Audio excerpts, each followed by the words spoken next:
All right, guys, so now as we get started on part two will cover a different thing or a different type of way to approach breeding ball pythons, and that is starting with the male or the hatchling males and the sub-adult and adult females.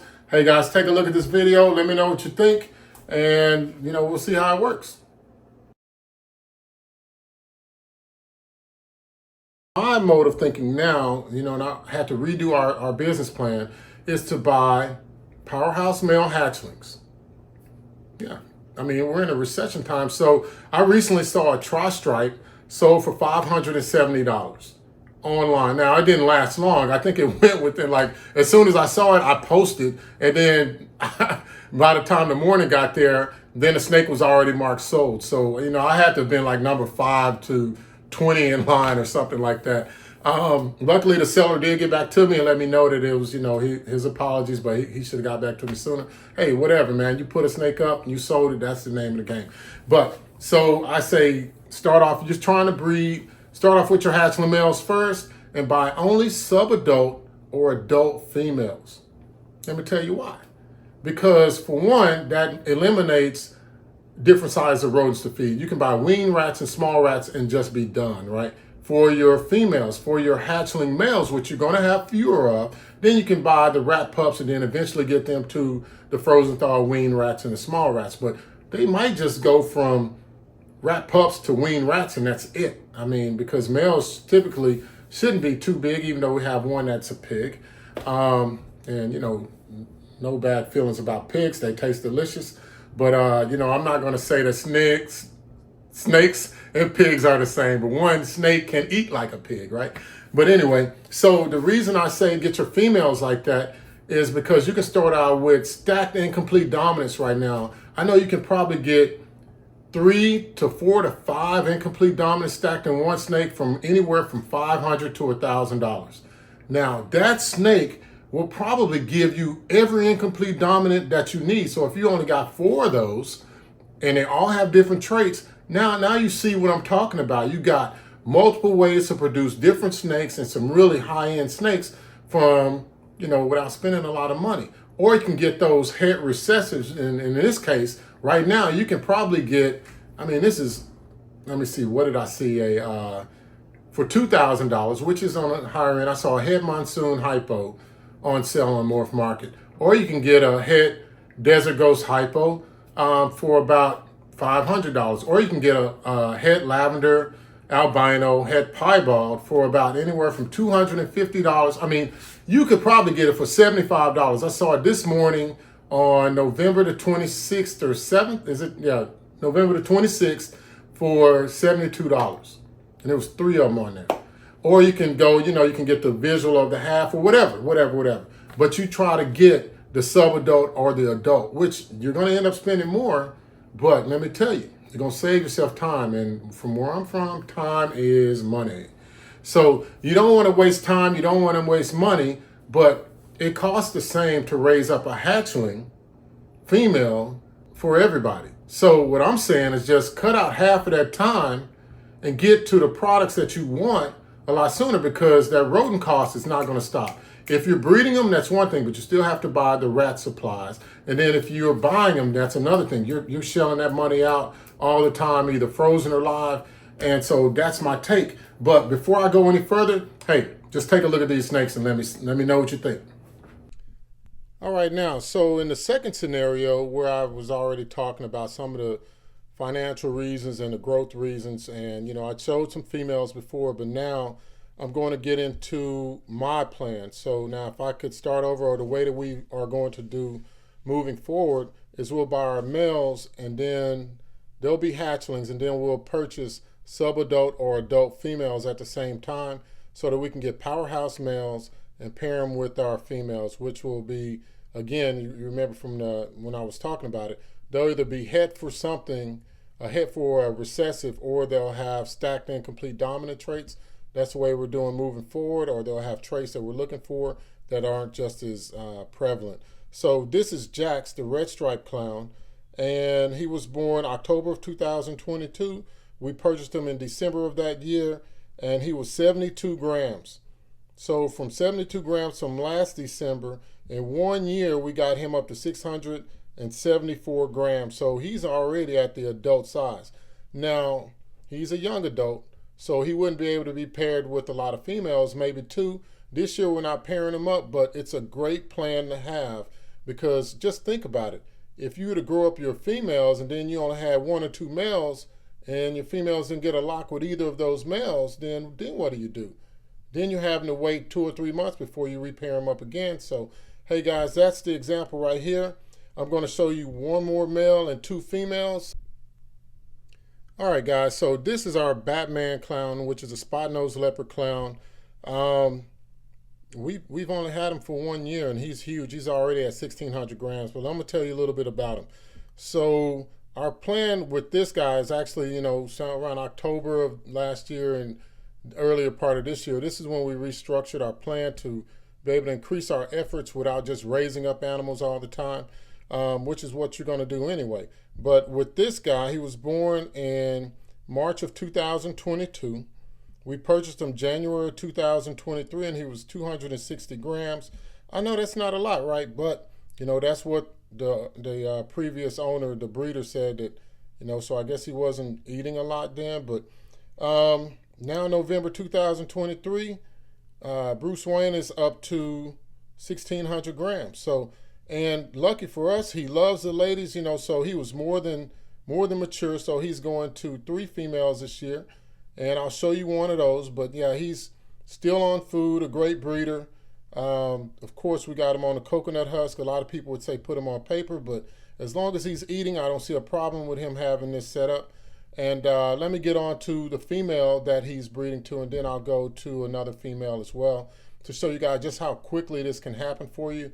If you're looking to have a breeding effort, and why you should get a powerhouse male with the female that's a subadult or an adult. All right, guys, this is Medusa, our head clown. She's a bit feisty, but you can see that she's already developing follicles by her body size. She's such a pretty snake when she's not trying to bite me. But for her, this is the adult that we purchased. So we just wanted ready-made females so we could pair. But this head clown, which has a date of birth, the breeder said around 2011. We purchased her September of 2023 at 2,030 grams. Now it's November and she's 2,540 grams, and she's already pairing to that previous Batman. They've had 3 different locks, 3 different months. So I do once a month, 72 hours per time that they're together. So she's already had 3 successful locks. So we look to have some babies from her. That would be either, and let me make sure you get back in there. And that would be either leopard or spot nose leopard or normal clowns. And then of course we could have the heads for those as well. But you see how within 1 year that we can get this. So just further proves what I'm talking about, guys. And let me just show you one more animal so that I can show you her. And I know that she's far along in her ovulation or developing of follicles. All right, guys. Hey, I appreciate you for being patient with me trying to show you guys what I'm talking about. And I know a lot of you already understand this, but this is our Pastel Huffman. She was an adult female when we got her from Custom Scales with Dave Levinson. Just a gorgeous girl. I love the pattern on her. I just want to talk about that. I don't see that many Huffmans. She has almost like a hurricane-esque type pattern, but she's not a hurricane. As you can see, she's very swollen. She's been breeding with our Phantom Clown, so we're trying to make some possible Phantom Huffman head clowns right now. But when we got her, and she was born February 2021, and we purchased her in March of this year, 2023, and she was 1195 grams then. But now she is all the way up to, how big is she? 2552 grams. And the good thing about her is that we've already seen 3 different locks for her. So, we don't have an ultrasound machine. That's definitely on the plan of the to-get list. But we see that she's definitely swollen.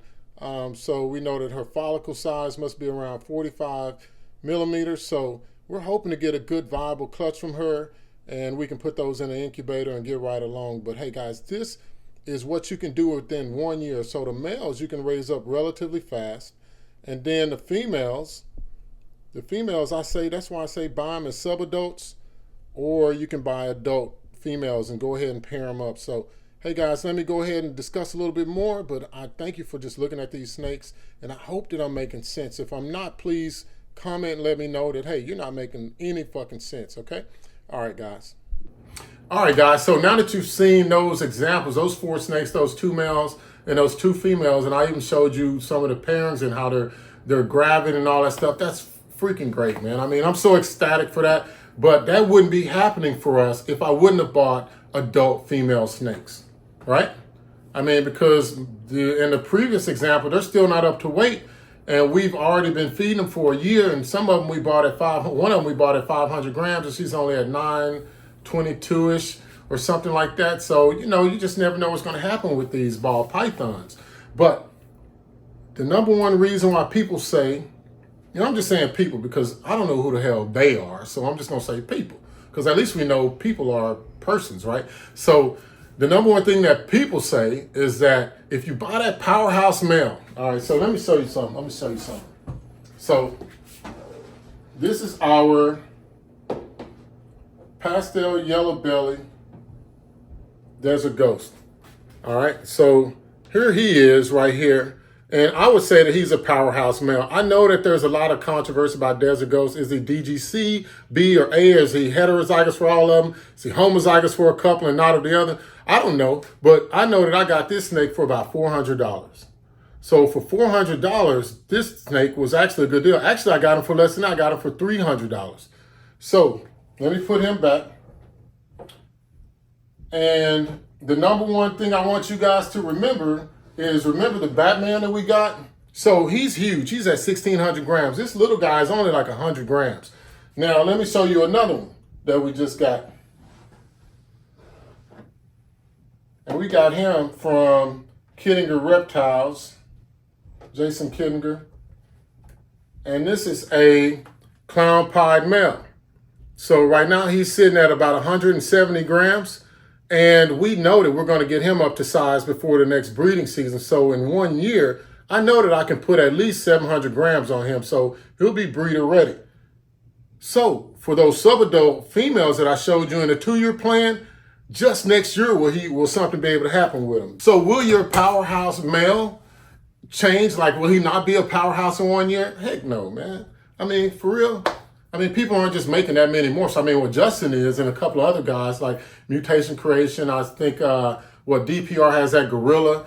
You got Reptiles for Centuries down in South Africa. You got Ozzy. I mean, you got a couple of other people that are just churning out really good stuff, you know, hardwired exotics. And it's way more than that. But so if you take those top 10 or 15 guys outside of there, everybody's just kind of trying to make it, right? Make something cool, new, interesting. But that powerhouse male, you know, I can think of Blue Line Morse. I love watching his channel, man. For one, he is out there putting his life on the line for us, so I really respect that as an officer. But more importantly, his powerhouse stranger clown male that he has, you know, it took a while for him to catch on, but that's still going to be a powerhouse because no matter what, it's a pretty good looking snake. So I would think that within 2 years, things would change. But in 1 year, things aren't going to change that much in the reptile hobby, especially since we're in a recession type time right now where people just aren't buying as many snakes. So that goes back to my original thing of whether we should buy males or females or males first. I would say improve your odds because right now it's a buyer's market, and that's the number one reason to buy the subadult or adult females and the hatchling males. Raise them up in 1 year, pair them up before the end of the year. Sounds like a great plan to me. I mean, any business plan that can put out something that's good is Gucci, right? I would think so. So, hey guys, that's what I got. Please like, comment, and subscribe to this. But I got a question for you. So my question is this. I know about cars, I know about houses, I know about other things that people invest in, right? This is my question, will the ball python prices ever recover? So I know with those extreme, you know, quad recessive visuals, those are going to always be expensive because it's a pyramid, right? Like Justin said in his recent video of his tour of his facility. I mean, so will they recover? So after you see like a tri-stripe drop down to $600 or a dreamsicle male drop down to $500, will it ever be able to go up back to the $2,500 to $3,000 range? That's the question I have. And I mean, this is regardless of whether people stay in the industry or not. People are always going to breed snakes, just like I live in Texas. People always talk about breeding cattle, but they're not going to stop breeding cattle. Let me tell you that, because I keep buying steak. But hey, guys, just let me know. And if nothing else, hey, guys, I thank you so much for listening to me blab on about this. And as always, enjoy your time with your reptile and your time with your family. Thank you.